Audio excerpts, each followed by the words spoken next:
Is embezzled money a loan or taxable income? Did you know embezzled funds may not just land someone in legal trouble, but also in hot waters with the tax authorities? Yes, it's time to explore whether this money counts as income or a loan and the tax implications.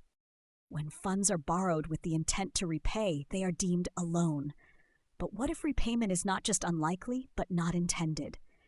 This is where the embezzlement controversy begins, as intent plays a critical role.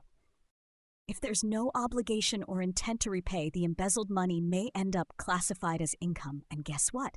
The tax authorities then see it as taxable. That's right, illegally obtained funds do not escape tax evaluations. Ever wondered how courts and tax offices decide? Real-life cases have shown individuals accused of embezzlement face tax claims if funds are treated as income.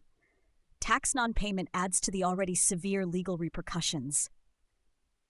Be cautious and stay informed about income regulations. If dealing with complex financial situations or investigating embezzlement matters, consulting a tax expert is critical.